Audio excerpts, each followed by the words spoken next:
అనారోగ్యం, ఉద్యోగం, వ్యాపారం అప్పులతో బాధపడుతున్నారా? వెంటనే జేకేఆర్ గురువు గారికి కాల్ చేసి అపాయింట్మెంట్ తీసుకోండి.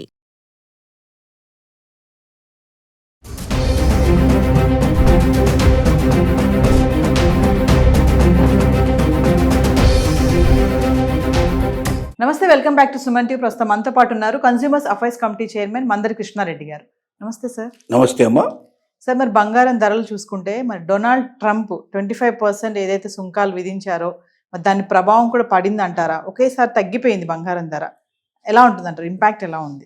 ఖచ్చితంగా డొనాల్డ్ ట్రంప్ నిన్నటి నుంచి అమలు చేయాలనుకున్న 25%, కానీ 1 వీక్ ఇప్పుడు దానికి సమయం ఇచ్చాడు. వారం రోజులు అమలు చేయడానికి 1 వీక్ మధ్యలో గ్యాప్ ఇచ్చాడు. నిన్నటి నుంచి యాక్చువల్గా ఇవాటి నుంచి అమలు చేయాలనేది ఫస్ట్ నుంచి అని ప్రకటించాడు, నిన్న ప్రకటించాడు అతను. కానీ ఈ రోజు నుంచి కాకుండా ఒక 1 వీక్ గ్యాప్ ఇస్తున్నట్టుగా మళ్ళీ టైం ఇచ్చాడు. అంటే ఇండియన్ గవర్నమెంట్ గ్రహించి చర్చలకు వచ్చి వెంటనే మన రేట్లు బాగా తగ్గించాలి, మన ట్యాక్సెస్ బాగా తగ్గించాలి అని మనల్ని భయపెట్టడానికి రకరకాల ప్రయత్నాలు చేస్తున్నాడు.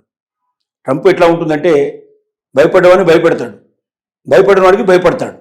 అదే పరిస్థితి అక్కడ. ఇండియన్ గవర్నమెంట్ చాలా ఫర్మ్గా ఉంది. మా ట్యాక్సెస్ మేము తగ్గించాం, మీకు ఇష్టమైతే తగ్గించుకొని పెంచుకుని, మీరు పెంచుకోదలుచుకుంటే పెంచుకోండి, మాకు అభ్యంతరం లేదు. పెంచుకోవడం వల్ల వాళ్ళ పౌరులకే నష్టం. కారణం ఏంటంటే ఇప్పుడు మన దేశం నుంచి వెళ్ళేటువంటి వాటి మీద ట్యాక్సెస్ వేస్తా అంటున్నాడు. ట్యాక్సెస్ వేస్తే ఏమవుతుంది? వాళ్ళ పౌరుల మీదనే పడుతుంది.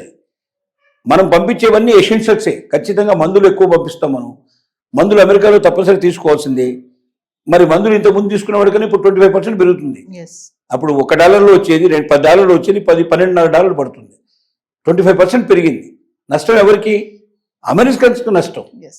మన వాళ్ళు సప్లై చేయడం ఒకవేళ ఆపేస్తే, ఇంత ఎక్కువగా భారీగా ఉండేది అక్కడ అమ్ముడు పోదనే పద్ధతిలో ఆపేసినట్టయితే మన వాళ్ళకు నష్టం వచ్చే అవకాశం ఉంటుంది. కానీ మనం పంపించే మందులన్నీ కూడా ఎసెన్షియల్ అయినటువంటివే, అవి వాడక తప్పదు. ఇంతకన్నా తక్కువ రేట్లో ఏ దేశం అక్కడ సప్లై చేయగలిగే పరిస్థితి లేదు. కాబట్టి మనం పంపకపోవడం వల్ల అమెరికా నష్టపోతుందని మనం నష్టపో.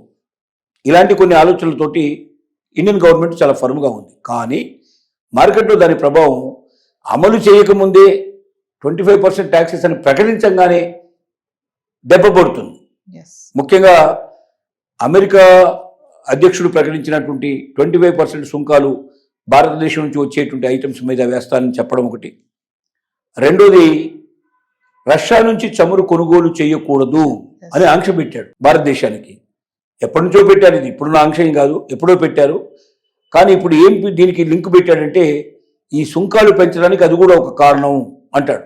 అంటే రష్యా మరి యుద్ధాలు చేస్తోంది కాబట్టి యుక్రెయిన్ మీద యుద్ధం చేయడం వల్ల యుక్రెయిన్ అనేది మొత్తం వెస్టర్న్ కంట్రీస్ కన్నిటికీ దగ్గరది కాబట్టి, దాన్ని అమెరికా సపోర్ట్ చేస్తుంది కాబట్టి రష్యా యుద్ధం చేయడం వల్ల యుక్రెయిన్ నష్టపోతుంది. కాబట్టి ఆ దేశాన్ని ఆదుకోవడానికి రష్యా నుంచి ఆయిల్ కొనకపోయినట్టయితే, రష్యా నుంచి ఏ సరుకులు తీసుకోకపోయినట్టయితే డెఫినెట్గా రష్యా నష్టపోతుంది, శక్తి తగ్గిపోతుంది, యుద్ధం చేసే కెపాసిటీ తగ్గిపోతుంది, తద్వారా యుద్ధాన్ని ఆపేస్తుంది అని అతని ఆలోచన. కానీ రష్యా నుంచి ఇవాళ కాదు కొత్తగా కొంటున్నది. చాలా ఏళ్ళ నుంచి ఇండియా రష్యా నుంచి క్రూడ్ ఆయిల్ తీసుకుంటుంది. తీసుకోవడం వల్ల చాలా లాభపడుతుంది. ఎందుకంటే వేరే దేశాల నుంచి మనం క్రూడ్ ఆయిల్ కొనాలంటే అయ్యే ఖర్చు కన్నా రష్యా నుంచి తీసుకుంటే అయ్యేటువంటి ఖర్చు చాలా తక్కువ. అంటే లాభపడుతుంది, ఇండియా లాభపడుతుంది. దానివల్ల మనం ఇక్కడ పెట్రోల్ రేటు ఎక్కువ లేకుండా మనం దాన్ని కంట్రోల్గా ఉండుకోవడానికి మనకు ఒక అవకాశం ఏర్పడుతుంది.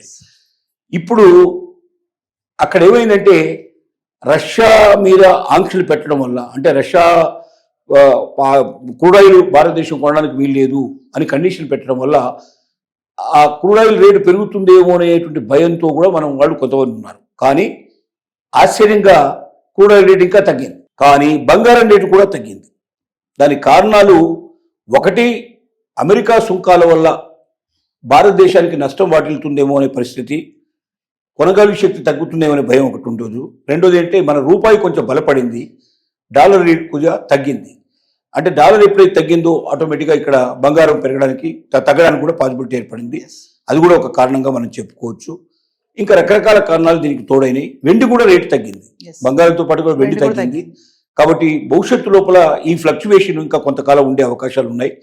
ఇది చివరికి మనకు 70,000 75,000 దాకా కూడా వచ్చి మళ్ళీ లేదా అక్కడి నుంచి 125 దాకా కూడా పోయి ఈ మధ్యలో ఆడే అవకాశాలు చాలా ఎక్కువగా ఉన్నాయి, బలంగా తయారవుతున్నాయి. Yes. కాబట్టి ప్రపంచంలో ఏ మూల చిన్న సంఘటన జరిగినా దాని ప్రభావం బంగారం మీద ఉంటుంది. 500-1000 రూపాయలు పెరిగిందని మనం భయపడాల్సిన అవసరం లేదు, తగ్గిందని మనం ఏదో సంబరపడాల్సిన అవసరం లేదు.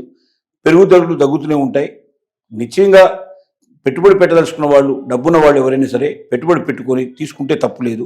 బంగారం అనేది ఒక మంచి, మనం దాన్ని దాచుకోవడానికి, దాన్ని ఒక రకంగా మనం ఎప్పటికైనా సరే ఉపయోగించుకొని తొందరగా డబ్బు చేసుకోవడానికి అవకాశం ఉండేటువంటిది, మన అవసరాలు తీర్చుకోవడానికి ఉపయోగపడేది. కాబట్టి కుటుంబంలో మన దగ్గర డబ్బు ఉంది పర్వాలేదు, దేని మీద ఉపయోగించాలనుకున్నప్పుడు బంగారాన్ని ఫస్ట్ ప్రిఫరెన్స్గా తీసుకోవడం వల్ల నిశ్చయంగా జీవితాన్ని గడపడానికి ఒక అవకాశం, బాటలు వేసిన పరిస్థితులు ఏర్పడుతున్నాయనేది మన భావన. Thank you sir.